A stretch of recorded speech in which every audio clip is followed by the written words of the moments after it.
kini terus mengalami kenaikan.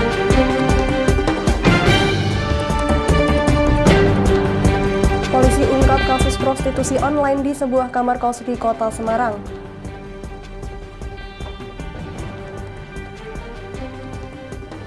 Tingkat kesadaran berlalu lintas kepada pengguna jalan, operasi Candi dikenal gunakan konsep Squid Game.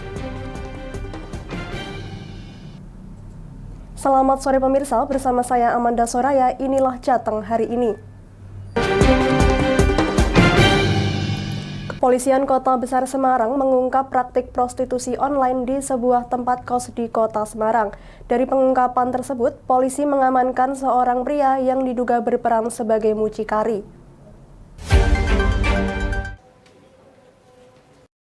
Darwin Pranoto, warga Kabupaten Kendal, Jawa Tengah, diamankan aparat Polrestabes Semarang dari sebuah rumah kos di Jalan Gayam Sari, Kota Semarang.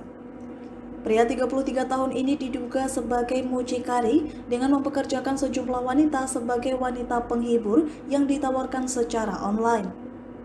Untuk merekrut para wanita tersebut, tersangka menawarkan pekerjaan melalui media sosial dengan menjanjikan tempat tinggal atau mes dan iming-iming gaji sebulan 26 juta hingga 30 juta rupiah. Namun setelah menandatangani kontrak kerja, korban dipekerjakan sebagai wanita penghibur online. Di hadapan polisi, tersangka mengaku sudah 2 bulan ini menampung 4 korbannya untuk praktek prostitusi dengan menggunakan aplikasi micet. Dalam satu hari, setidaknya korban bisa melayani 1 hingga 2 pria hidung belang dengan tarif sebesar Rp600.000. Sudah berapa lama mereka jadi korbanmu? Cuma 2 bulan aja. Dalam sehari rata-rata berapa pelanggan yang kamu terima? Paling ramai 5 orang, paling sepi 3 orang. 3 sampai 5 orang. Untuk 1 orang apa untuk 4 orang itu? Ya 1 orang. Ada yang 1 orang, ada 2, ada yang 1. Pengungkapan kasus ini berawal dari adanya informasi masyarakat mengenai aktivitas mencurigakan di tempat kos yang dijadikan bisnis prostitusi oleh tersangka. Adapun 4 wanita yang dipekerjakan berasal dari Tangerang, Palembang, dan 2 dari Jepara. 1 diantaranya masih di bawah umur dan berstatus pelajar. Para korban ini adalah orang-orang yang menjadi korban dari pelaku ini. Mereka ditawarkan pekerjaan, datang ke Semarang, kemudian yang seyogyanya dijanjikan untuk bekerja, namun ternyata yang ditawarkan menjadi wanita panggilan.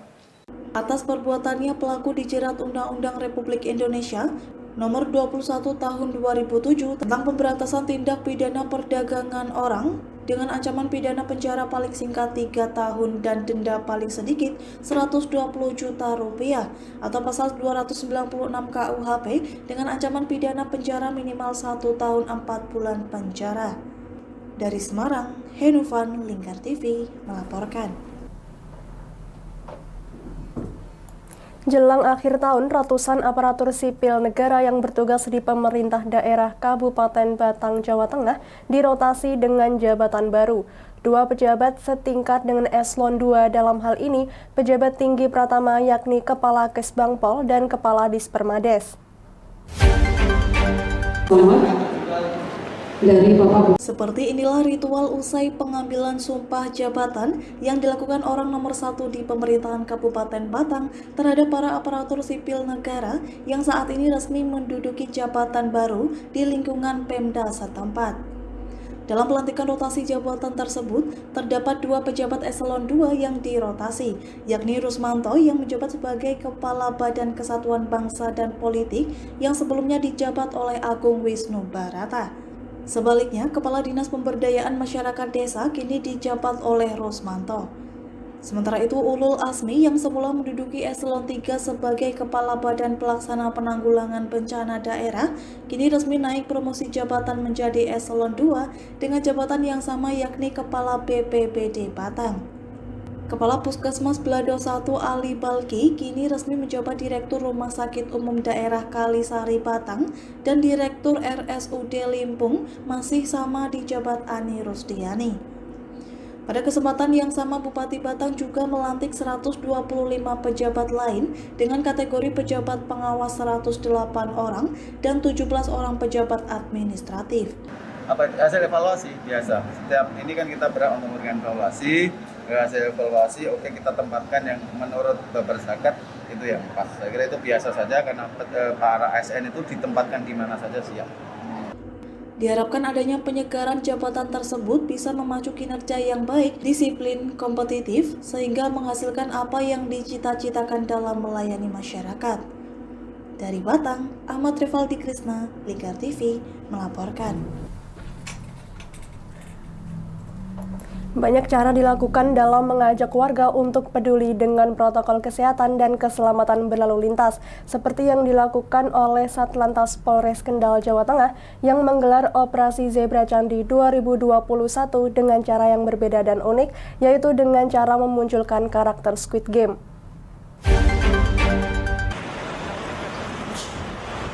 Dalam razia di perempatan Masjid Agung Kendal pada Selasa sore, petugas memberikan sosialisasi kepada pengguna jalan dan masyarakat untuk tertib berlalu lintas dengan cara yang unik, yaitu dengan menampilkan karakter Squid Game yang saat ini tengah viral di kalangan masyarakat. Harapannya dengan menampilkan karakter tersebut, warga masyarakat lebih mudah mencerna pesan-pesan tertib berlalu lintas dan mentaati protokol kesehatan yang ada. Dengan membawa poster bertuliskan imbauan tertib berlalu lintas dan protokol kesehatan, petugas berdiri di pinggir jalan sembari membagikan stiker dan bunga kepada pengguna jalan. Sementara itu, petugas lainnya menghentikan pengguna jalan yang tidak patuh prokes dan melanggar lalu lintas. Pelanggar dihentikan dan diberi peringatan untuk tidak mengulangi kesalahan lagi, namun tidak ada denda atau tilang bagi pelanggar lalu lintas dan prokes ini. Petugas meminta pelanggar mengenakan pakaian badut polisi dan ikut memberikan imbauan kepada pengguna jalan yang ada. Tidak hanya itu, pelanggar yang menggunakan pakaian badut juga diminta menghentikan pelanggar lainnya untuk tetap taat prokes dan tertib berlalu lintas. Pendisiplinan masyarakat khususnya terkait protokol kesehatan dan tertib berlalu lintas. Jadi adapun kalau ada masyarakat yang melanggar prokes maupun tertib berlalu lintas akan kita berikan sanksi, yaitu menjadi badut polisi yang mana nantinya dia akan bergantian mencari pelanggar prokes atau pelanggar tertib berlalu lintas itu sendiri. Harapannya dengan cara ini masyarakat lebih peduli dengan masyarakat lain jika ada pelanggar prokes dan tidak tertib berlalu lintas serta berani menegur jika melanggar. Dari Kendal, Wahyudi, Lingkar TV melaporkan. Ya, jangan kemana-mana pemirsa, kami akan kembali usai jeda pariwara. Tetap bersama kami.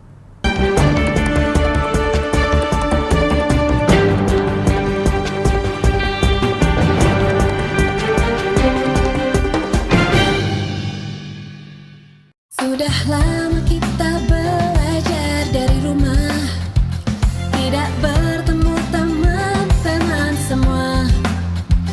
Biasanya kita belajar bersama, penuh dengan suasana riang. Dengan teman-teman semua yang selalu di hati. Kini tiba saatnya belajar tatap muka, terbatas dan juga aman. Atas izin orang tua kita bertemu lagi, ingatlah hari ini. Etika baku bersih, cek suhu jangan lupa, cuci tangan dahulu, jaga jarak selalu, pakai maskermu. Kombinasi pembelajaran berkualitas yang aman juga nyaman bikin orang tua makin tenang. Untuk papa surprise. Makasih sayang. Seneng banget.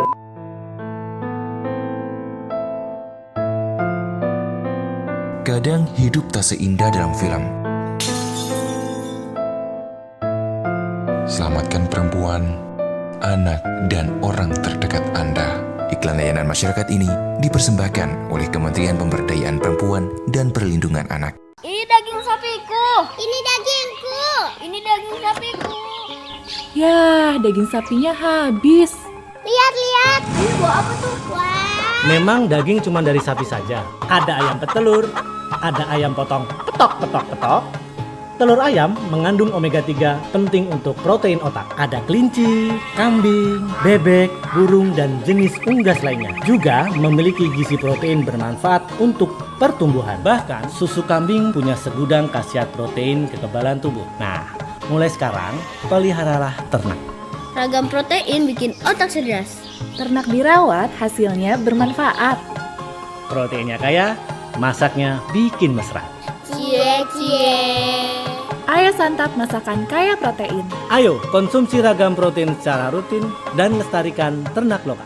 Ayo, sukseskan keragaman protein.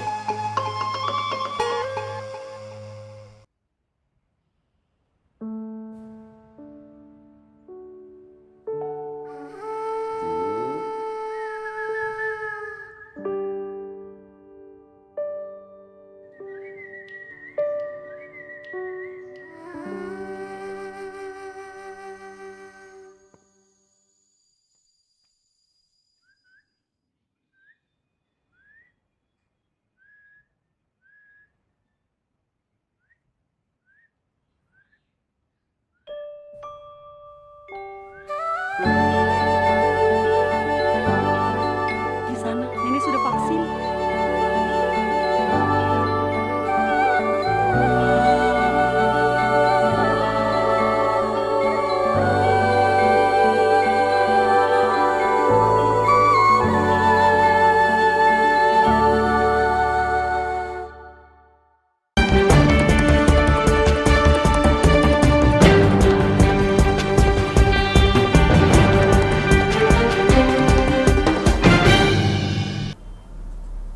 Jumlah pelapor kekerasan dalam rumah tangga di Kabupaten Pati terus mengalami peningkatan. Hal ini merupakan bentuk kesadaran masyarakat bahwa pelaporan kekerasan dalam rumah tangga bukanlah sesuatu hal yang tabu.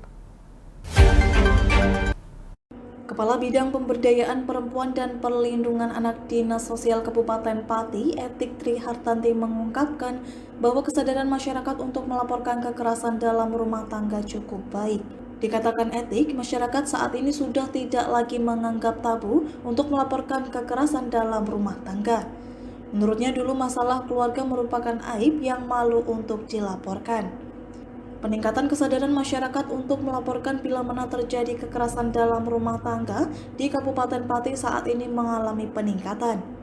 Etik menyebutkan hal ini disebabkan karena adanya sosialisasi dan pelatihan terus-menerus dari P3A. Dulu memang hal ini itu dianggap tabu ya, seandainya ada kekerasan apalagi masalah seksual dianggap tabu oleh masyarakat dan harus ditutupi malu dan dia tidak akan berani melapor. Tapi setelah kita mengadakan pelatihan sosialisasi yang terus-menerus, sekarang masyarakat itu sadar. Etik juga mengungkapkan pihaknya melayani konseling tentang permasalahan rumah tangga maupun kekerasan dalam rumah tangga, yang mana ia mengatakan bahwa banyak masyarakat Pati yang setiap hari datang untuk konseling terhadap permasalahan yang ada.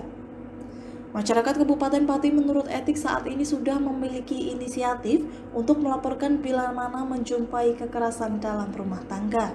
Ini juga saya melayani untuk konseling masalah rumah tangga, konseling kasus masalah anak atau apapun. Setiap hari itu banyak yang datang untuk konseling.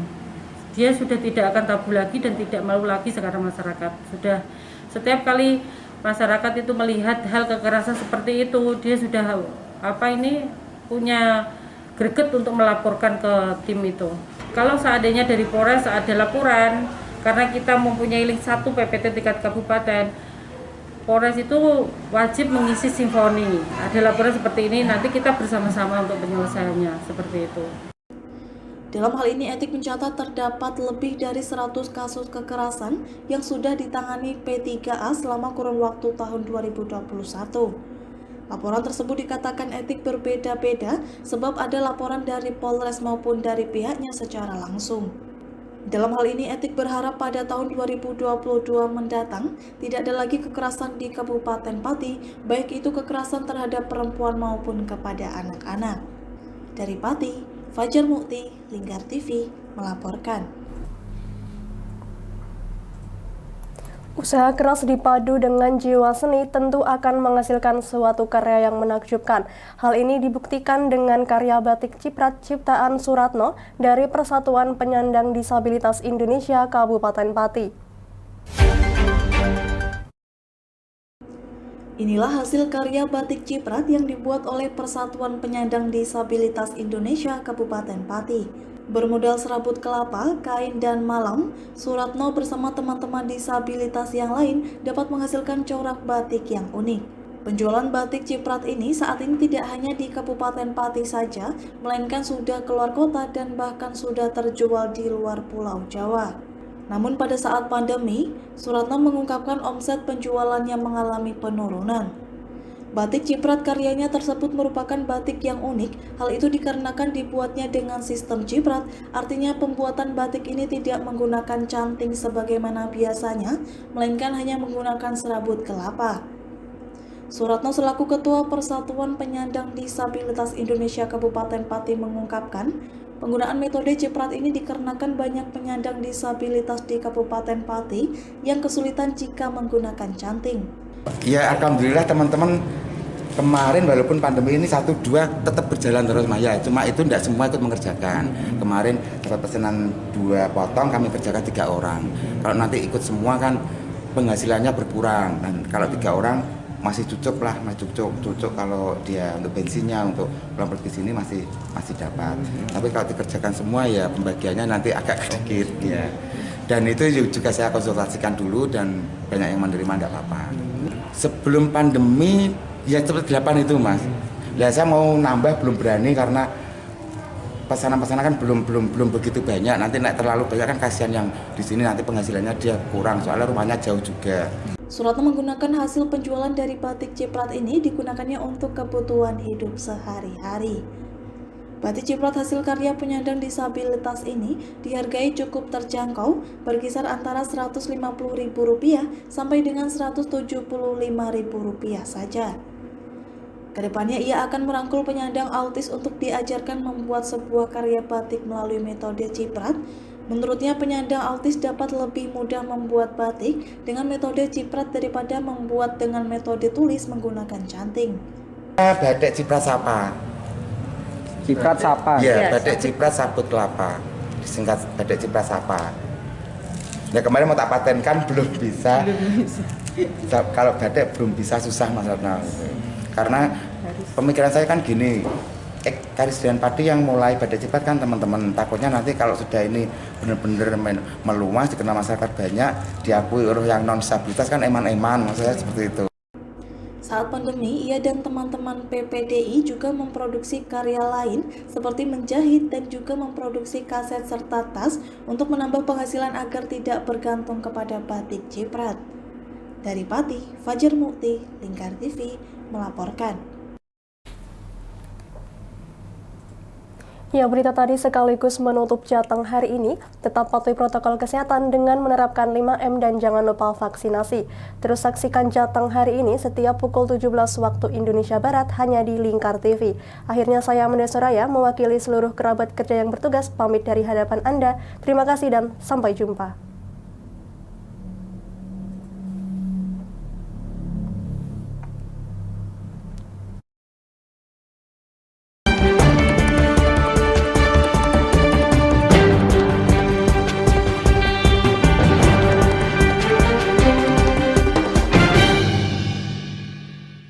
Sudahlah